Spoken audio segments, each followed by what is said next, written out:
Hello and welcome to this podcast made on behalf of you, my sister. Today I have the pleasure of interviewing Serenity Rose. So Serenity, tell me firstly a little bit about my sister, what it is, how you got involved and what sort of things you do really. Sure. So You, My Sister is a charity that's set up with survivors of exploitation in mind. It's peer-led and it came about really as a recognition of a very big gap in the need for this kind of support service for women who are coming out of the sex industry. There seems to be, some help whilst you're in it, but then when you're kind of transitioning from coming out into, I don't want to say a normal life, like quote unquote a normal life, when you go from that to something that's the other end of the spectrum, it's very hard to integrate.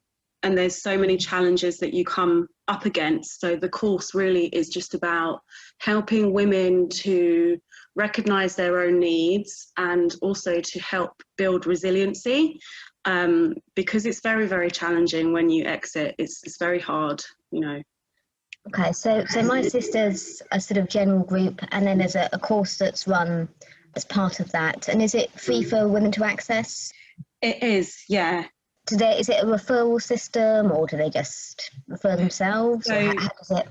So how they would do it is they'd contact You, My Sister initially, and then one of the peers would just have a chat with the lady and see where she's at, why she wanted to join it, if it's right for her, and also just to go through how it kind of works, so that she can get a feel for it.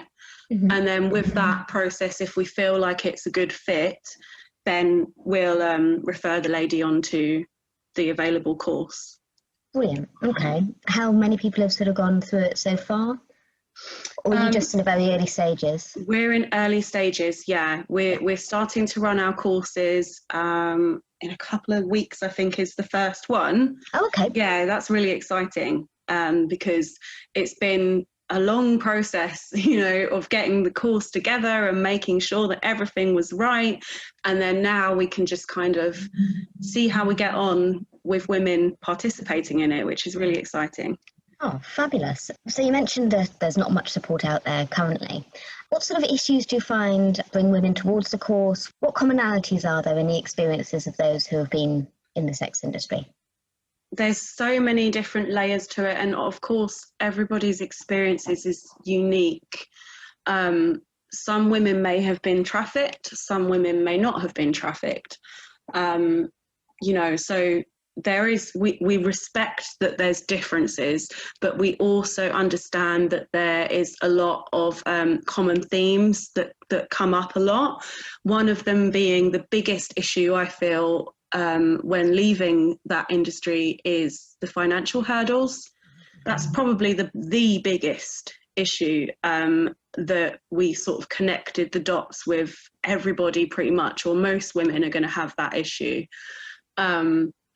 So it's about sort of signposting to practical help as well as emotional support, because it's a mental health recovery course in and of itself. So that's what it does primarily, but we also want to signpost. And so which organisations do you signpost to? So at the moment, we're just in the process of compiling a list of organisations, what would be helpful, because we have to think of different needs. So you've obviously got the financial and the practical side of it. Mm-hmm. So advocacy perhaps for benefits would be a good one to have. Just off the top of my head, you've got the CAB and things like that, but there might be some more specialist services that we can connect with. Mm-hmm. Also, anything to do with kind of addiction issues and things like that is something that we need to take into account. So all of these things we need to sort of put in place so that we have the point of contact to help if that comes up, Yeah.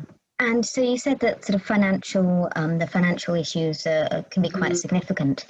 Is that generally as a result of problems like addiction? Is it because obviously when you leave the industry, you lose that source of income? What drives that?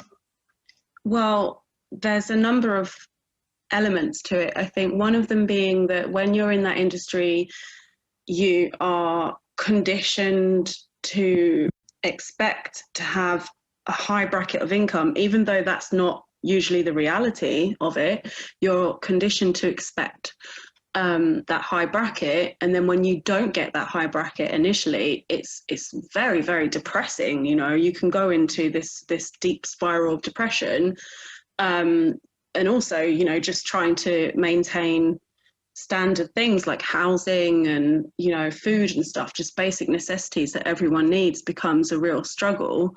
And also it's integrating from working in the sex industry to going to another job that's totally different from that. I personally found that a really difficult thing to do, because it just feels like a different world.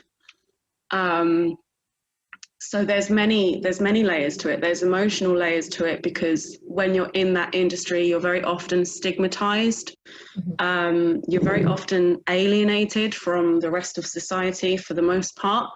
And so when you do go into the working world outside of that realm of the sex industry, you do feel very, you know, insecure in a way, with career aspects and things like that. So I think what we really need, as well as the practical help, is to give women, first of all, the resilience, but also the recognition of what their strengths are and what their passions are in life, what they enjoy to do, because I think that is going to give them much more of a sustenance than just focusing primarily on you know, kind of like a tunnel vision. And is that something that makes sense? Yes, it does. And is that something that's helped you, sort of finding things that you're good at, that you're passionate about? Has that sort of been a part of your recovery? Oh, hugely. I think if I didn't, like, writing, funnily enough, writing was the initial thing that really saved me, because there was no prospects for me with my career, because I was just doing administrative stuff, you know, really low pay and really just depleting of my energy. I just felt like I wasn't getting anything back from it, didn't feel like I had any purpose. But then I started to write. This whole process started with me just questioning myself of, what do I really enjoy to do? Because oftentimes when you're in that industry, you focus so much on money and so little on what you actually enjoy doing, you know, and your own identity as an individual. So I had to really just narrow it right down and say, well, what do I enjoy to do? And the answer was, well, I don't actually know. So I went way back and I thought, well, what did I used to do when I was younger? And I thought, well, I did used to write a little bit, so that might help. So it just started off with this really, really small process of just trial and error, really, of just seeing what worked. And then I discovered that I really enjoyed writing. Thankfully, I found other people that also enjoy writing, who sort of, you know, made me feel more confident in my abilities and sort of pushed me forward in it. And from then onwards, it's kind of just opened up more and more doors, which would never have happened, you know, if it wasn't for that initial process. That's really interesting and really heartening, actually. That's lovely. With regard to sort of the stigma that those who want to exit the sex industry face, what do you think could be done to lessen that? Because a few months ago, I was debating actually with a woman who was very pro-sex industry, and she was in the sex industry. But reading between the lines, I rather got the impression that if she could get out, she would have. But she felt like there was such stigma towards, in her words, sex workers. I don't know about you, but I don't think that's a particularly helpful term. Yeah. That she felt sort of trapped there. So how could that be addressed? Oh, that's a difficult question. Sorry, I mean, it's just something I'm curious about. It's a really good question. I'm curious too. That is a really, really good question, because we need to get rid of the stigma. We need to get rid of that alienating factor that isolates women and keeps them in a position that may not be very beneficial in their circumstances. It's difficult, isn't it? But at the same time, you know, I kind of, with this, I kind of sit in the middle, because I feel that, yes, everyone's experience is unique, but at the same time, I don't want to then say, oh, this industry is amazing for everyone, because it clearly isn't. You know, there's a lot of hurt that's happening to women within that industry. So I think one of the key things to destigmatizing is to speak, is to give them a voice so that they can speak about their experiences and the reality of it. Because at the moment, the only narrative that we actually have is, you know, the Hollywood perception of what the industry is like, which is clearly not true. And if we actually had a realistic portrayal, I think a lot of women probably wouldn't go into it.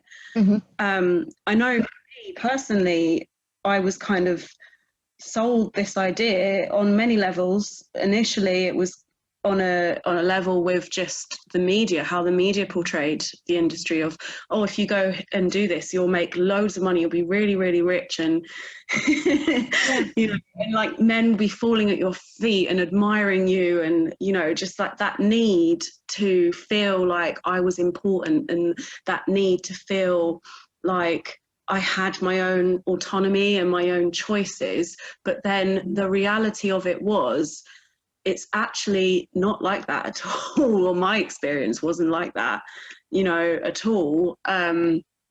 It was just the opposite. It was so hard to make money without letting go of what my boundaries were, you know, and so I was constantly having to diminish myself in order to obtain and chase this dream of, you know, this just basically a false perception of what I was sold. So I just feel like we need to have a balanced narrative. We need to have a narrative of both experiences that are good and experiences that are bad, and we need to respect each other's experiences so that we allow each other to speak. I think that's the most important thing. Okay, that's interesting.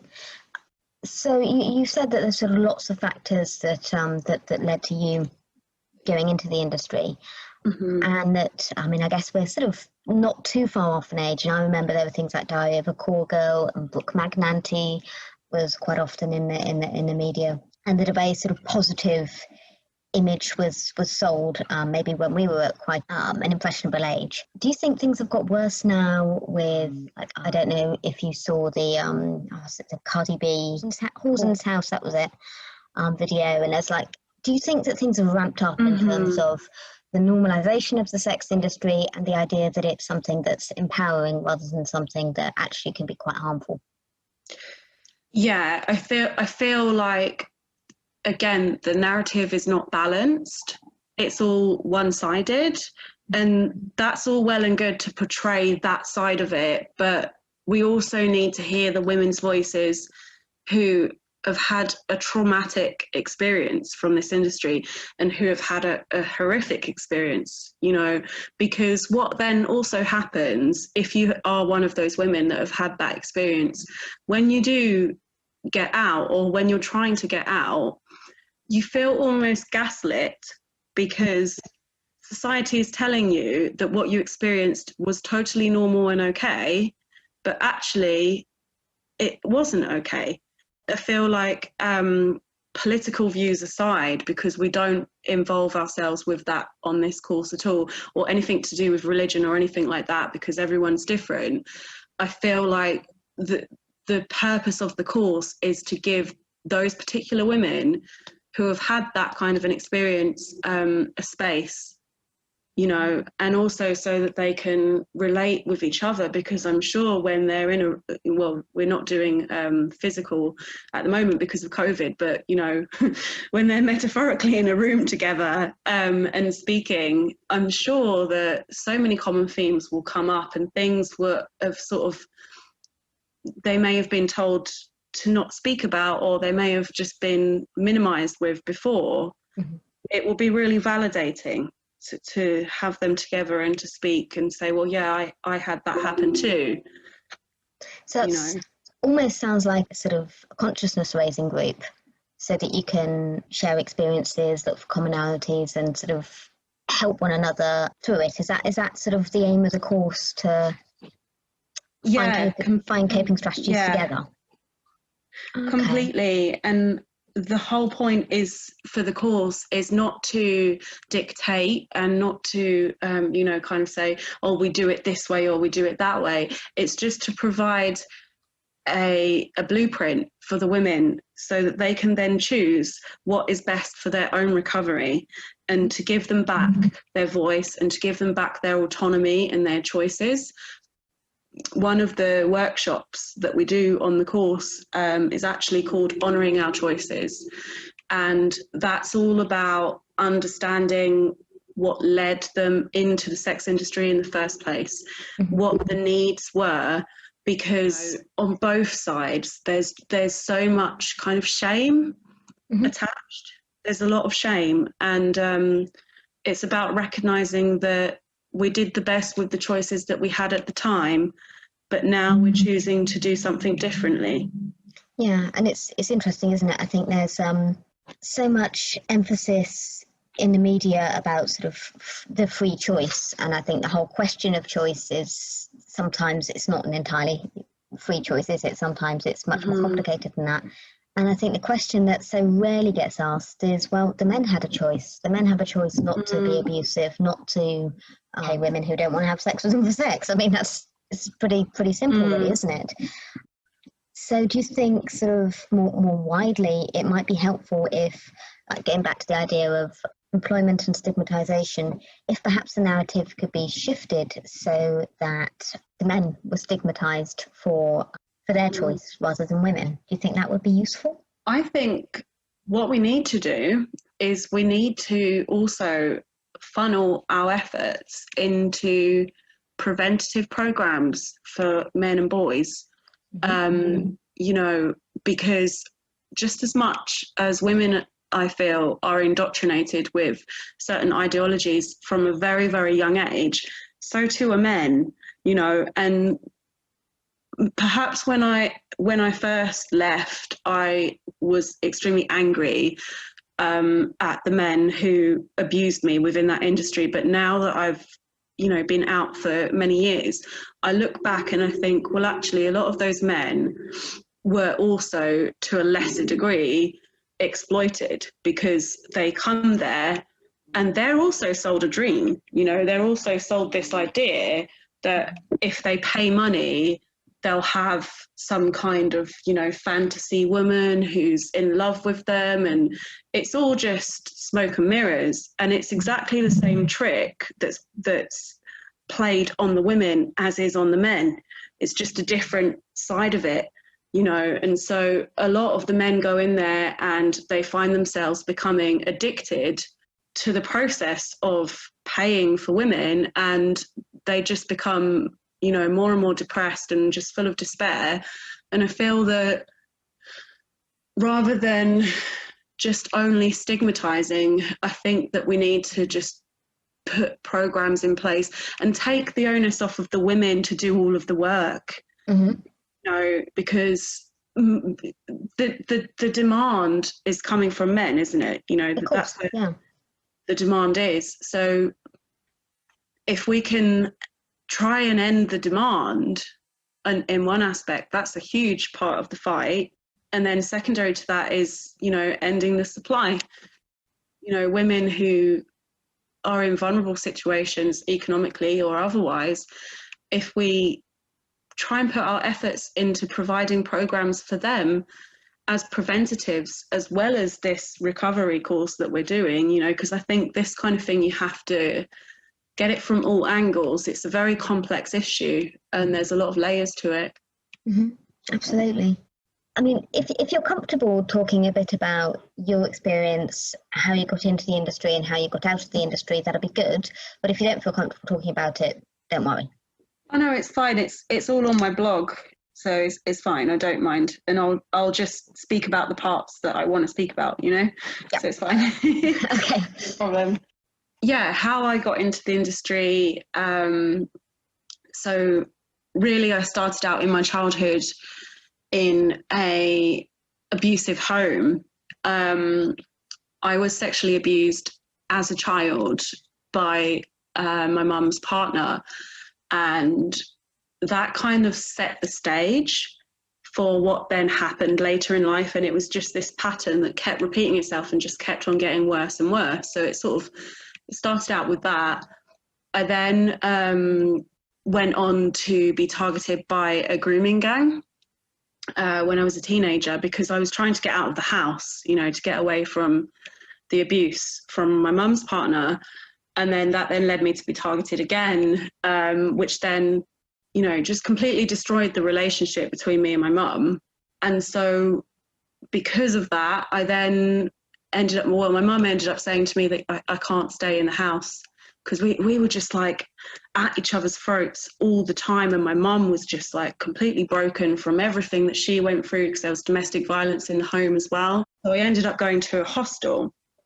And then when I was in that hostel, that's when it really ramped up. I managed to get away from the grooming gang, but I was then retargeted by a Romeo pimp, which a Romeo pimp is basically a man or a boy who pretends to be a boyfriend or pretends to be romantically interested in a target, and then grooms that target into the sex industry, which is what he did. You know, so he would do things like, just spend loads of money on me to the point where it was uncomfortable. I didn't want him to do it. Mm-hmm. And then he'd say, like, it was just like, you know, bit by bit. And then he'd say, I've spent all this money on you. You owe me something now. You know, you owe me something. The scene for the big, you know, the big ask. So that sort of like built up. And it took many years until eventually he goes, well, you know, now that you're working within prostitution, I'm going to tell everyone in your family, and I'm going to tell all of your friends, unless you give me £5,000. You know, and it was all building up to that moment. All of the grooming that he did was building up to that moment. And so that then put me in a position where I was, of course, like just the most vulnerable I could have been. And then I got approached by another pimp who recruited me through a girl that I was working with, who was much, much older than me. And by that point, the hostel had actually evicted me because of the trafficking, which is horrific, actually, because they knew what was going on. But instead, this comes into preventative, you know, this is why we need to put money into it. Instead of, you know, engaging me and really, really trying to reach me, they went about it in a really kind of direct way of, are you working in prostitution? And of course I said no. And then they went, oh, right, okay. You know, and then a few weeks later they went, oh, well, we're going to have to evict you now, and you won't get housed anywhere else because you've not been in the hostel enough, down to the trafficking, you know. And really what that comes down to, I think, is that there was a lack of training. Mm-hmm. They didn't know how to approach me. They really didn't have a clue. They didn't know how to engage. They didn't know how to signpost. They just didn't know what they were doing. And so they thought, well, the only way around this is just to evict this person, you know, and have somebody else come in, because I guess that maybe they felt that they would get in trouble if they didn't deal with it. Maybe, I don't know. So you were seen as the problem rather than the men who were exploiting you. Yeah, how old were you? So when that was happening, I was in my early 20s. Yeah. By that point. And so then, of course, that just, you know, and this happens so often to women that are in the sex industry. Before we get to the point of the sex industry, we experience so many letdowns systemically, just one after another, after another, after another, until you completely distrust that system with every bone in your body.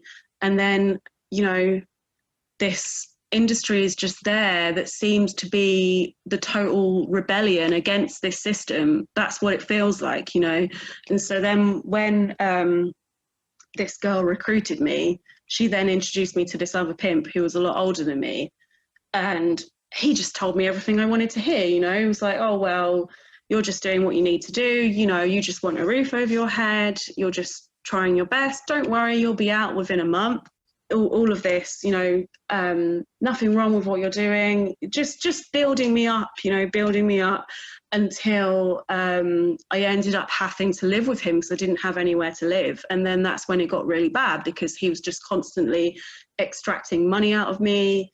I wasn't allowed out of the house unless it was to go to work, you know, so I was just like there all the time, just in that house all the time. And then I would just get up, go to work, come back, clean, and that was my life. It was so traumatic, and I don't even really know how I got out because there wasn't, at that time, there wasn't really anything available for my specific situation. There were services available for women who had been trafficked from abroad. Mm-hmm. You know, there were services for that, but there wasn't services for British women. And also there was no understanding of trafficking at that time either. Nobody really understood what trafficking was, and they definitely didn't understand that British girls and women were being targeted and trafficked. They didn't know that. There was just no awareness. And so, of course, I didn't even understand that I was being trafficked. I just thought that this is my boyfriend and my boyfriend's being abusive to me. I thought, oh, I'm in a domestic abuse situation, you know? Mm-hmm. Yeah, it took a very long time for me to get out, but I gradually got out. It was sort of a process of going from prostitution back into stripping, and then from stripping I went into a quote unquote normal job. Mm-hmm. I didn't just do it in one swoop. You know.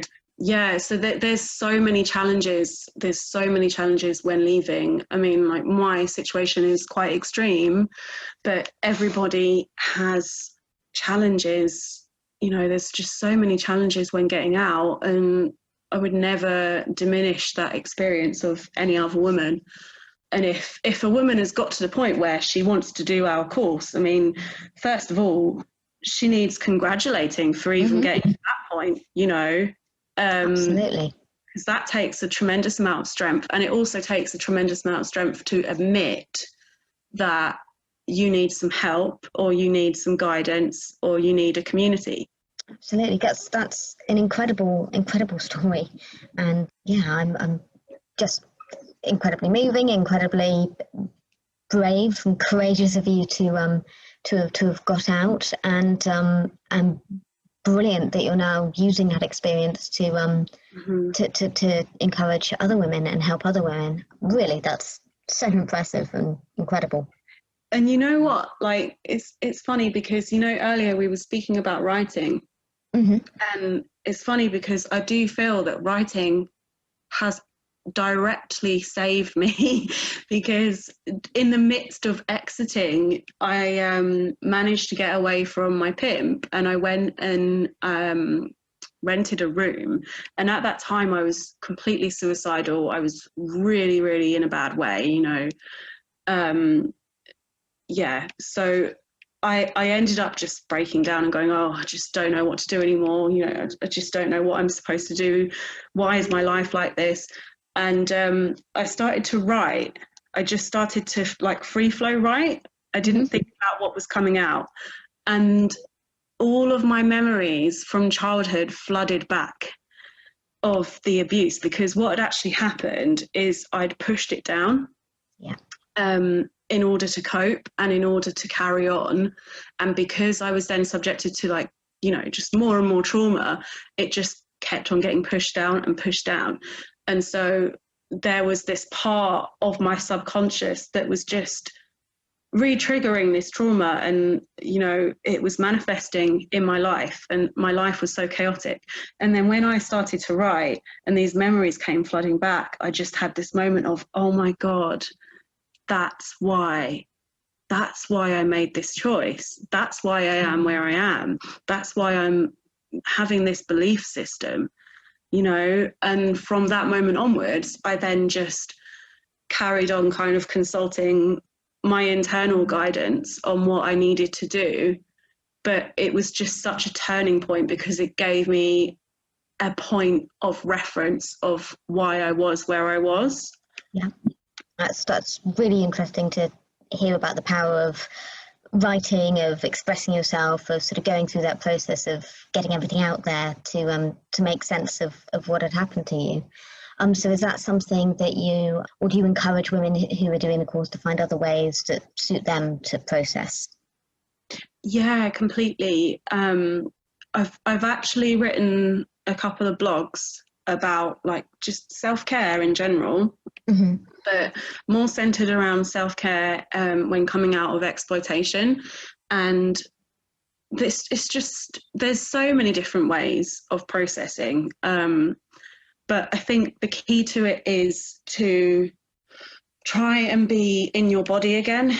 I think that's quite a big one, because a lot of stuff gets numbed out. And so it's about trying to safely and on your own timescale, and, with your own needs, re-engaging your senses.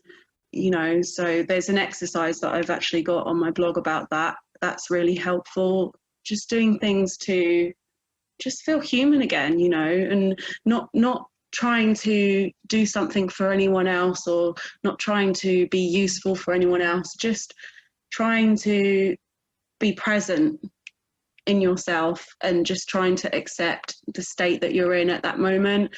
And then, finding different avenues to kind of process that, like there's writing or dancing or singing or any kind of creative thing. Some people paint or draw. And I find that really helpful.